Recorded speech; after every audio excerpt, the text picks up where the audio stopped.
자, 오늘은 수원에서 수열 단원입니다.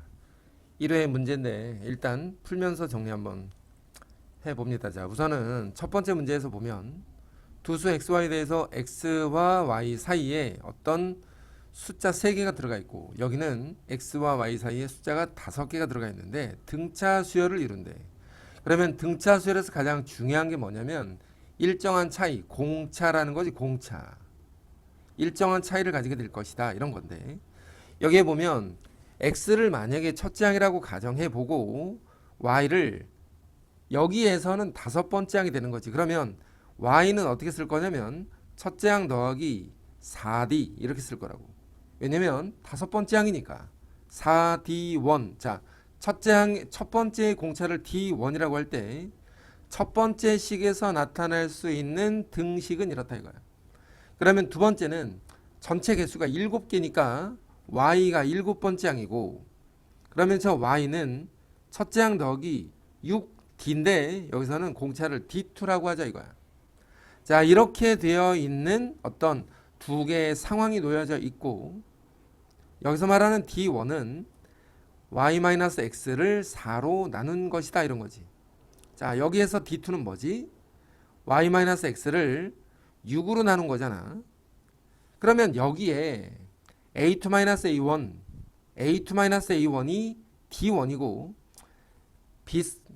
b5-b4가 역시나 마찬가지로 뭐가 되냐면 d2가 되는 거잖아. 그러니까 문제는 d1을 d2로 나눈 것이다, 이렇게 써 있는 거야. 그럼 결과적으로 우리가 지금 정리해 놓은, 여기에다 정리해 놓은 거 있잖아.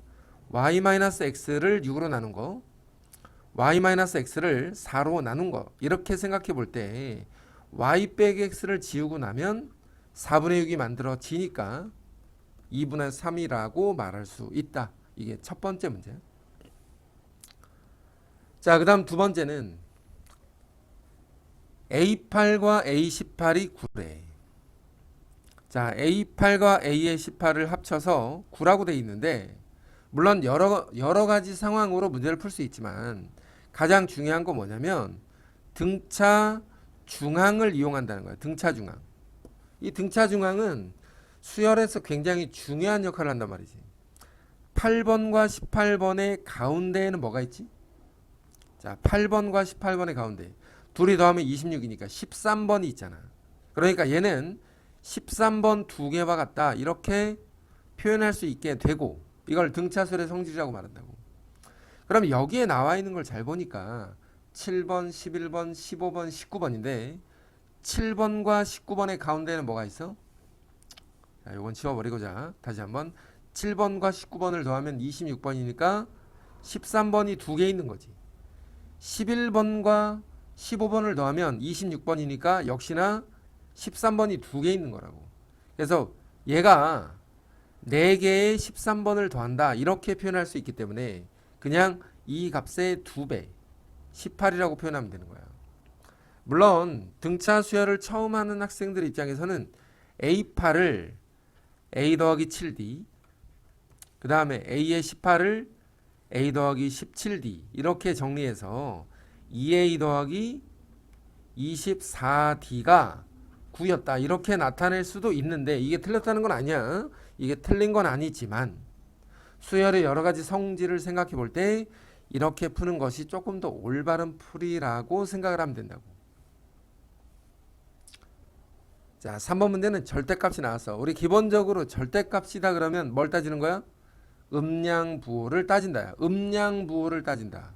그러면 몇 번째는 양수고 몇 번째가 음수인지를 판단해 봐야 되는데, 첫째 항이 6이고 10번째 항이 마이너스 10이니까 10번째 항이라는 건 첫째 항 더하기 9D를 얘기하는 거고, 얘가 현재 마이너스 12니까 D가 얼마냐면 마이너스 2다 이거야.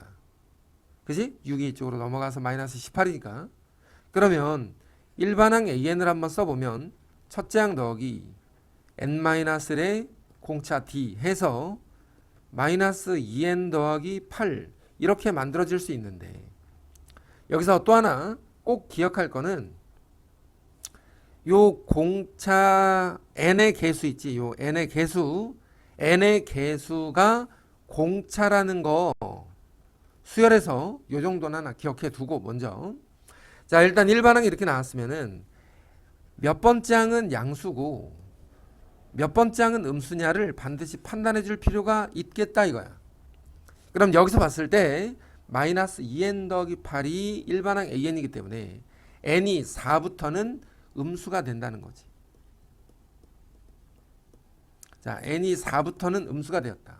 그 말은 여기에 나와 있는 이 절대값을 풀어서 써보면 첫째 항은 양수, 둘째 항도 양수, 셋째 항도 양수, 넷째 항도 양수인데 왜 넷째 항은 0이지만 부호의 판단이 필요 없기 때문에 사실은 다섯 번째 항부터 따져보면 되는 거야. 사실은 4번부터라고는 했는데 사실을 4 집어넣으면 0이니까 5번이 마이너스야. 6번도 마이너스, 7번도 마이너스 해서 마이너스 20번. 자, 요렇게 일단 절대값을 풀어주고 그 다음에 앞에 항 4개와 뒤에 16개 항을 마이너스로 묶어서 요렇게 정리를 해줬다라고 가정해 볼 때 합공식에 따르면 앞에 4개는 2분의 4개 괄호 첫째 항 더하기 마지막 항, 뒤에 2분의 16개 괄호 첫째 항 더하기 마지막 항, 이렇게 정리해주면 끝난다 이거야. 자, 답만 써보면 2분의 4에다가 첫째 항은 6이고 네 번째 항은 0이야. 2분의 16개 괄호에 다섯 번째 항은 얼마야? 5 집어넣으면 마이너스 2에다가 20번 집어넣으면 마이너스 40 더하기 8이니까 마이너스 32가 되었다. 정리해서 12에다가 마이너스 마이너스는 플러스가 될 거고 얘는 8에다가 8 곱하기 34라고 생각하면 되는 거지. 이거 다 정리해서 답만 써주면 돼. 요게 3번이야. 자, 4번 문제는 1과 100 사이에 몇 개를 넣냐면 m개를 넣었대. m개. 그러면 이거 전체가 몇 개겠어? 가운데 m개가 들어가기 때문에 m 플러스 2개라고 생각하면 되지. 그래서 가운데 있는 요 a 살짝 무시하고 우리는 얘를 첫째 항으로 잡고 얘를 몇 번째 항으로 보는 거야? 얘를 몇 번째 항으로 봐? m 플러스 2번째 항으로 보는 거지.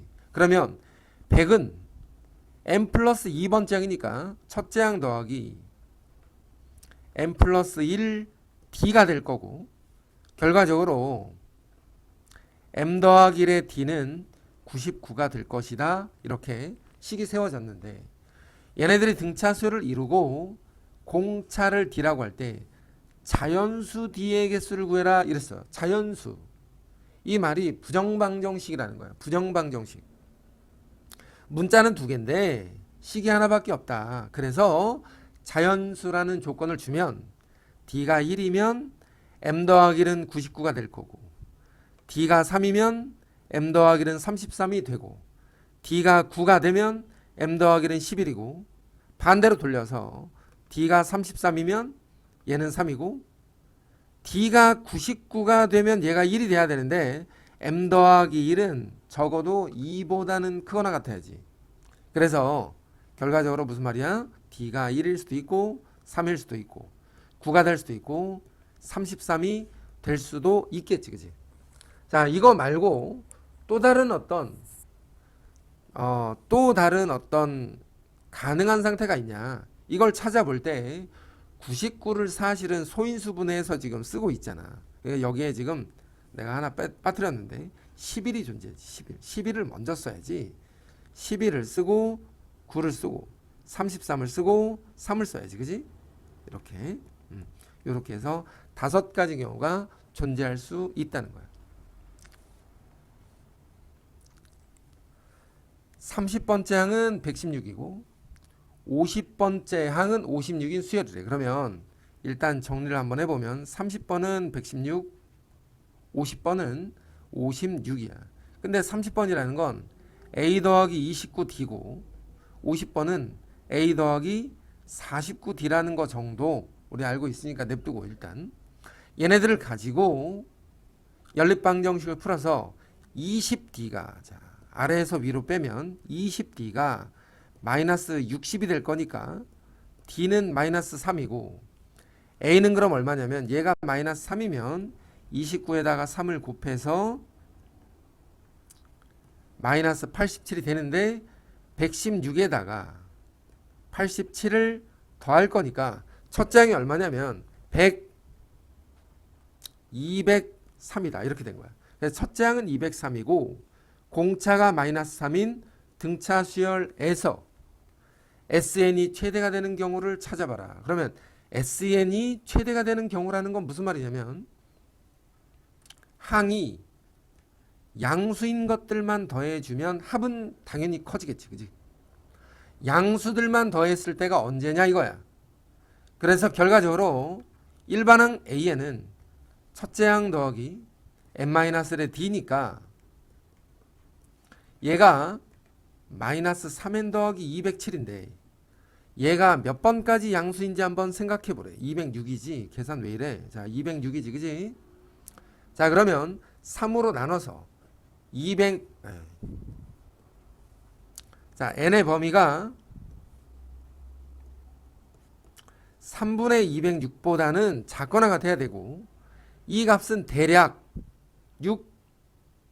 68점 얼마 요렇게 68점 얼마 정도 될 수 있다. 따라서 68번째는 양수인데 69번째가 음수가 될 테니 68번째까지만 우리가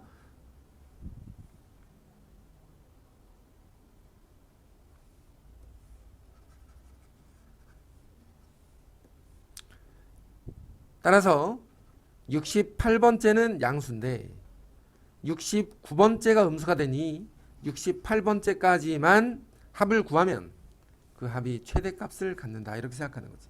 그래서 68번째라고 얘기하는 거야.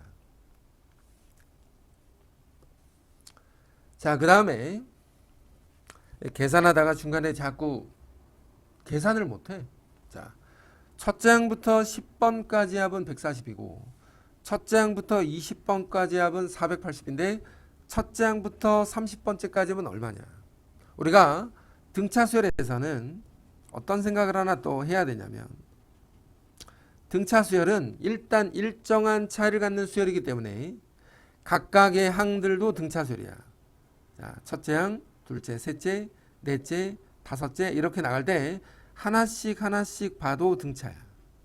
근데 두 개씩 묶어도 등차거든. 세 개씩 묶어도 등차가 돼. 그래서 무슨 말이냐? 일정한 간격으로 같은 개수만큼 묶어서 더하면 당연히 등차수열이 된다.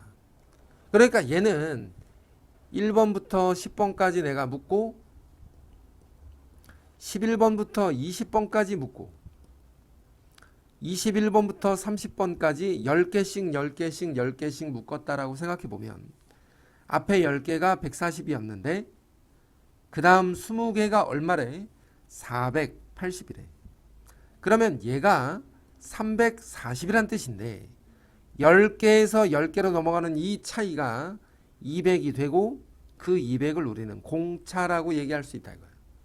그럼 당연히 그 다음에 넘어가는 차이도 200일 테니 얘는 당연히 540이 될 거고 그러면 480에다가 580을 더해서 1020을 여기서 말하는 첫째 항부터 30번째까지의 합이라고 얘기하면 된다 이거야. 그래서 등차 수열도 여전히 일정한 차이를 갖고 몇 개씩 일정한 간격으로 묶어도 등차 수열이 된다. 이게 중요한 포인트가 될 것이다 이거야. 자, 7번 문제는 굉장히 중요한 문제고 7번과 8번이 사실상 전체적인 수열을 우리가 등차 수열을 이해하고 있냐라고 판단할 수 있을 정도로 매우 중요하다. 여기 하나 있는 3번은 42라고 나와 있어. 근데 가하 조건에 보니까 우리 앞서서 잠깐 얘기했지만 K 빼기 3번과 K 빼기 1번의 가운데는 뭐가 있냐면 K-2번이 있는데 그 두 개가 마이너스 24였다 이렇게 써 있는 거야. 그래서 K-2번이 마이너스 12다 이런 말이겠지. 그러면 얘하고 얘하고를 연립해서 풀 수도 있겠지만 연립하기에는 아직은 좀 불편해. 그지? 그 다음에 K번째까지 합이 K의 제곱이 되는 K를 한번 찾아보래요. 근데 여기서 이제 우리 학생들은 이렇게 생각할 수 있잖아. SK라는 게 2분의 K 괄호 2A 더하기 K-1D. 물론 이거 생각할 수도 있는데 합공식이라는 거는 얘만 있는 게 아니잖아. 2분의 K개 괄호 첫째 항 더하기 K번째 항. 이렇게 나타낼 수 있단 말이야. 사실 같은 거야. 여기서 중요한 거, 자, 첫째 항 우리 알아? 모르지. K번째 항 몰라. 3번 왜 나왔을 것 같아? 자, 봐봐. 첫 번째, 두 번째, 세 번째 쭉 가다 보면 맨 끝에를 K번째, 그 다음은 K-1번, 그 앞에는 K-2번이라고 할 건데 등차수열의 성질이 맨 앞에 것과 맨 끝에 것을 더한 결과와 앞에서 두 번째, 뒤에서 두 번째, 앞에서 세 번째, 뒤에서 세 번째 더한 결과는 모두 같다 이거야. 얘네들이 모두 같아. 그 사이에 있는 항들도 당연히 동일한 과정을 거칠 수 있기 때문에 여기에 3번이 있고 여기에 K-2번이 있잖아. 3번이 있고 K-2번이 나와 있다는 건 얘를 대신해서 2분의 K괄호 3번과 K-2번의 합으로 정리해도 당연히 된다 이거야. 그럼 결과적으로 무슨 말이야? 2분의 K괄호에 3번은 40이라고 돼 있고 K-2번은 마이너스 12라고 되어 있었기 때문에 얘는 32로 나누니까 15K인 거지. 그 결과를 K제곱이라고 한다 이거야. K는 0이 될 수 없기 때문에 K가 15였다. 이렇게 찾아주는 게 매우 중요한 문제라고. 매우. 여러 번 강조해도 아깝지 않다 이거야. 자, 8번 역시나 동일해. 8번. 14번과 28번은 합이 같다. 자, 등차수열의 여러 가지 성질 중에 이런 얘기 들어봤잖아. 등차수열의 합은 2차 함수다. 등차수열의 합은 2차 함수. 명심하면서. 자, 14번과 28번이 같다. 이 말은 등차수열의 합을 한번 그려보면 합이 이렇게 생겼다고. 등차수열의 합이. 14번이 여기 있고 28번이 여기에 있는 거지. 수열의 값을 함수값의 어떤 함수값이라고 생각해 보면 14번, 여기가 14번이고 여기가 28번이야. 이러한 과정을 거칠 것이다 이거야. 그러면 14번과 28번의 합이 42번이기 때문에 가운데가 21번일 거고 그 말은 S21이 무슨 값을 가져? 최대값을 갖는다. 이렇게 판단할 수 있어. 그래서 디귿에 보면 22번이 최대값이 아니라 21번이 최대값이야.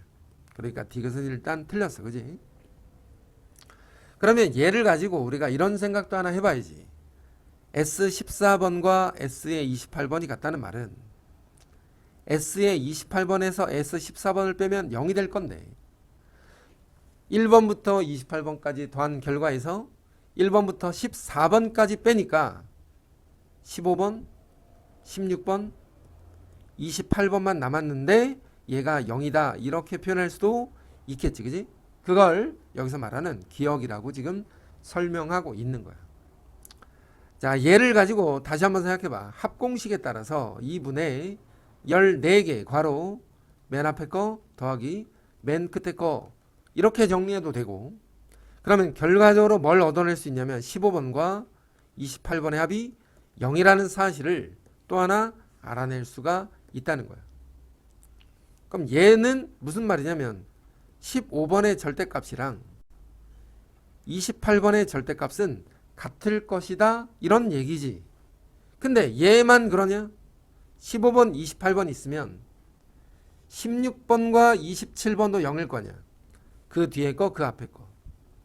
17번과 26번도 그럴 거 아니냐고. 18번과 25번도 그렇고 19번과 24번도 그렇지. 이런 식으로 가다 보면 19번과 24번의 합이 0이니까 19번과 24번도 절대값이 같을 것이다. 우리가 이와 같은 판단을 할 수 있다는 거야. 그래서 8번 문제 그리고 7번 문제가 오늘 강의에서 매우 중요한 가장 중요한 두 문제를 뽑으라고 하면 7번과 8번이야. 이해됐지?